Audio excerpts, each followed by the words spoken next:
And this is going to allow you to gain experience, and it's going to allow you to build your portfolio before you make a full transition. Welcome to the Creative Solutions Podcast. On the show, it's my job to tease out the creative solutions my guests are coming up with to change the world through creativity, social action, and mindset. I also give you tips and techniques so you can do the same. This episode is brought to you by my class, Meditation for Busy People, where you'll learn how to relieve stress and discover clarity and joy in just 5 minutes a day. It's also brought to you by the Brain FM app and this podcast's host, Podbean. Also, follow the podcast on Instagram or TikTok and check out our shop for merch, music, and musings. The links are all in the show notes. Hey there, and welcome to the Creative Solutions Podcast. I'm your host, Izolda Trakhtenberg. Today, in honor of Labor Day, I want to dive into a topic that's close to my heart, and I have a feeling it's close to yours too. How to move towards loving what you do for a living. If you already love what you do, kudos. If you're trying to get there, this episode is for you. As we go through this together, I'm going to wear some different hats to bring you 6 valuable tips on how to find more joy in your work. Some of these tips are going to help you improve your current job situation, but other ones are going to guide you to transitioning to a more fulfilling and joyful career.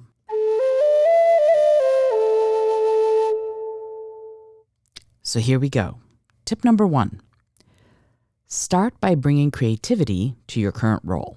Sometimes the key to loving your job is to find ways to make it more engaging. Look for opportunities to add your personal touch. It could be as simple as reimagining your daily tasks, or you could suggest an innovative solution that you thought of to existing challenges you or your company are facing, or you could even infuse creativity into your workspace. Put up posters or drawings or a fun new screensaver, anything like that, because small changes can make a huge difference in your overall job satisfaction. Tip number 2, cultivate a growth mindset. Embrace challenges like they're stepping stones to your personal and your professional development. So instead of seeing obstacles as roadblocks, I'm going to encourage you to see them as opportunities to learn and grow. You know, my favorite saying, or one of them, is sometimes you win, sometimes you learn. Every single time you're going to learn something new, you're going to grow in a different way, you're going to stretch yourself, you're going to challenge yourself, and you're going to take on new tasks, acquire new skills, and really seek ways out to expand your knowledge base. Because when you approach your work with a growth mindset, you're going to find more satisfaction and joy in the process of overcoming challenges. Tip number 3, explore your organization's creative potential. If you've got a burning desire to get more involved in creative aspects of your job, start a conversation with your supervisor or manager or even the big boss. Express your real interest in taking on new challenges and contributing your creative ideas to the team. I have an example of this from my own work. I was doing work at NASA as a contractor, and I was doing a lot of reaching out to schools and going and teaching at schools, teaching earth science and environmental science at schools, and doing these special programs and workshops. This was all sort of as a funnel to my eventual rise as Earth Lady education. But at that time, I was working for someone who really wanted me to do admin. Now, if you know me, you know that admin is something I have to work hard at because it's not my natural strong suit. And so when I was sitting in that situation and we were facing an Earth Day challenge, and what I mean by that is what was the kind of programming that we were going to do for Earth Day as part of my work at NASA. And my contracting officer wanted very much for me to do the admin around what everyone else was going to do. And I really honestly felt like he was very interested in someone doing this work, and he didn't really care who that person was as long as someone did it. And in my contract, admin wasn't one of the things that was really called for. I was supposed to be there doing environmental education and outreach and science communication instead of administrative work, which truthfully, again, I'm not the greatest at. So I did as much as I could, but more and more, he wanted me to really work on that aspect of it. And in fact, later on, when he wanted me to re-sign my contract and sort of re-up, it was almost all admin. And that was when I left NASA for the final time. I kind of went, There's nothing I can do here because admin is not what I want to do. And I want to go somewhere else where I am going to do the work that I'm best suited for because I'm not best suited for admin. But to get back to this Earth Day celebration, we were going to be doing this big Union Station sort of project where at Union Station in Washington, D.C., we were going to have lots of different, essentially stalls set up or kiosks set up or tables where people could come in and learn about the Earth, learn about Earth science, learn more about the work that NASA and NOAA were doing. And it was really exciting. And in one of these meetings, I went, you know what I'd like to do? I think would be a great way to engage our audience to help them figure out how to make clouds in bottles. And everybody loved it. And it was going to be super fun. And it was super fun. I had the best time doing it. My contracting officer wasn't thrilled, actually. He was like, I wanted you to do the admin. But because I brought that up and sort of said, hey, I was thinking in addition to the admin that I could do this, and everybody loved the idea, he kind of had to go along with it, which wasn't my intent, by the way. It wasn't my intent to go, I'm going to mess with my boss. That wasn't it at all. I kind of went, it would be really cool. I would love to do this.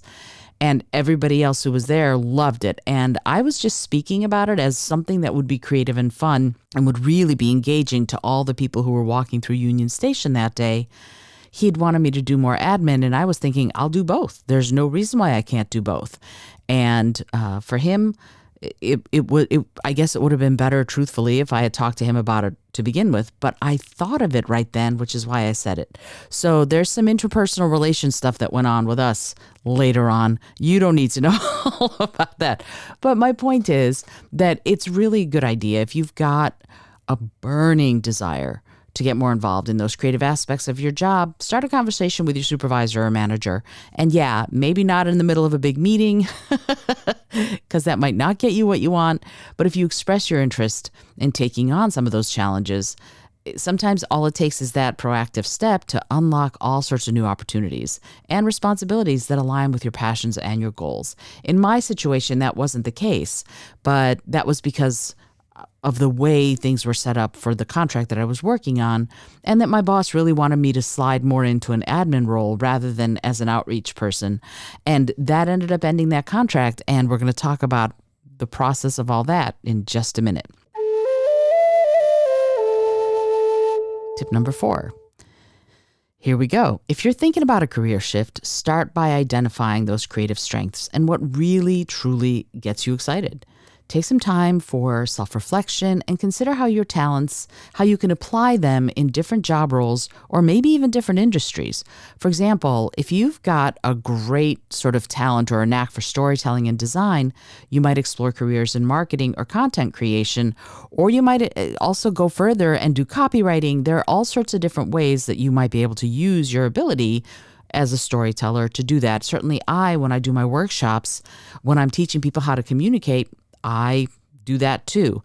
And I did learn something about communication working for that old NASA boss. And that was that we fundamentally were not going to be able to communicate well enough to make it a successful pairing. And that was something I had to learn. And this was many years ago.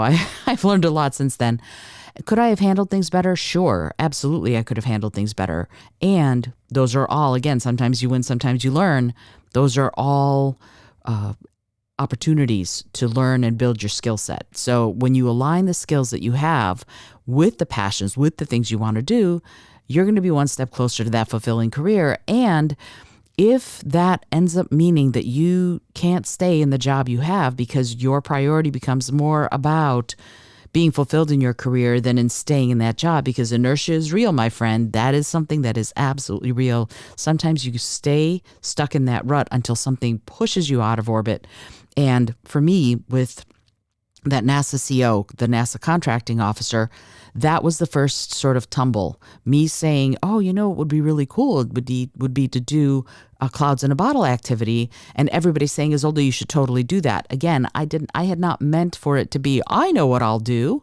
I was raising the point. And for my boss, that was a no-no. And that's one of those things that you have to navigate. And even before you take a job, see how well you're going to jibe with that boss. Because if you're not jibing with that boss, if you're not in alignment, if you're not if you don't have that synchronicity between the two of you, ultimately long-term, it's not going to work. You're going to be more miserable than happy. And the goal of this episode, and my goal for anybody I coach, is to get you to a place where you're happy in your life and in your work. So think about that before we move on to tip number 5.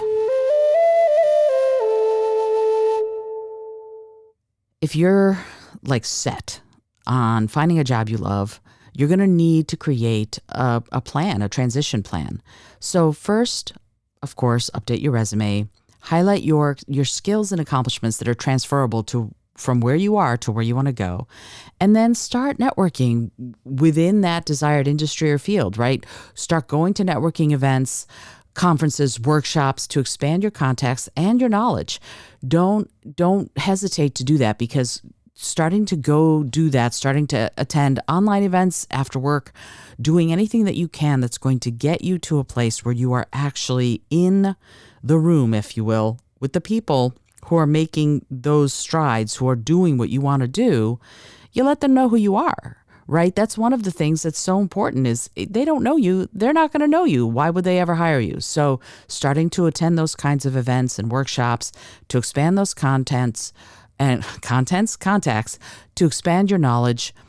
Hesitating to do that actually is going to stand in your way. So even if you're an introvert, you're going to eventually have to go and sort of do it and get in there and talk to people, meet people, have your business card ready, and really let them know that there are challenges that you're looking for. And really, I want to look at the idea of going to a career counselor or some kind of mentor who can help you gain insights and support you as you navigate this journey, because it's a big one. Navigating, changing your career can be very jarring and can be very scary, but it doesn't have to be. So remember that as you're contemplating these changes. Finally, on to tip number 6, taking the leap.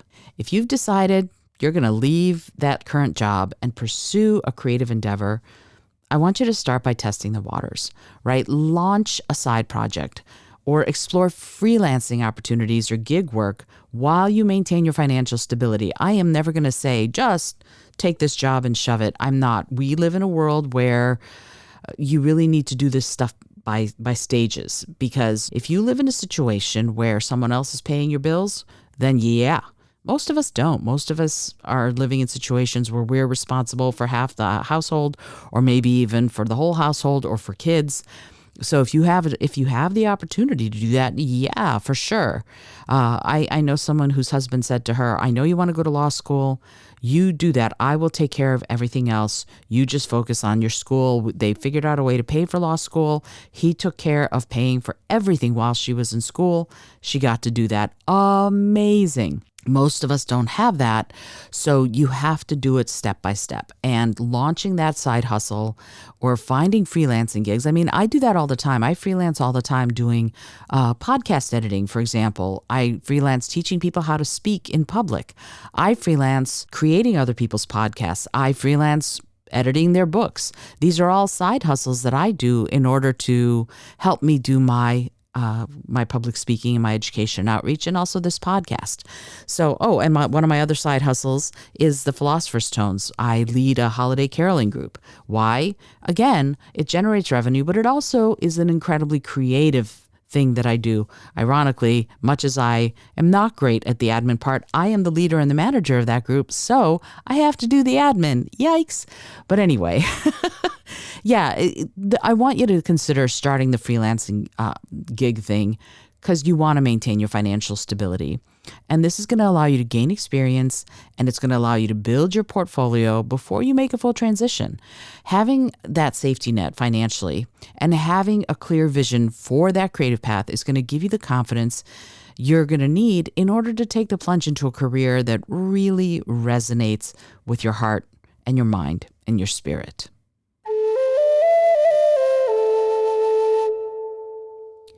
So I want you to remember, you can combine these tips to create your own unique path, right? These are here and there. There are 6 different ways that you can do this, but ultimately, I want you to have a career and a life that you are thrilled to wake up to every morning. And if you want some personalized coaching on how to bring more creative challenge to your work and life, I'd love for you to reach out to me. I'm going to put in a discovery call link. It's totally free. You can get 15 minutes with me and I can help you on that journey, whether it's within your current job or a new career or a creative endeavor of your own, whether you want to be doing more of the admin and productivity stuff that I've had to develop systems for in order to work. And these systems work because luckily I'm managing, or if you want help finding that artistic flair that's inside you already. Either way, either prong, I'm here to help. So I'm going to put a free discovery call link right into the show notes. You can find me and let me help you get to where you want to be. I hope you've enjoyed today's episode. Until next time, this is Izolda Trakhtenberg for the Creative Solutions Podcast, reminding you to be bold, be creative, and most of all, be kind. And you're probably listening to this the day after Labor Day because most of us party on Labor Day. But if you happen to be listening to this on Labor Day, happy Labor Day. And if not, happy day or 2 days or 6 weeks after Labor Day.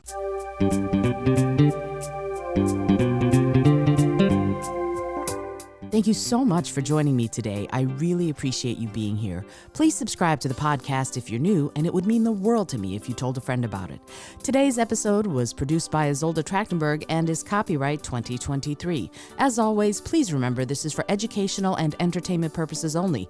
Past performance does not guarantee future results, although we can always hope. Until next time, keep living what you believe in.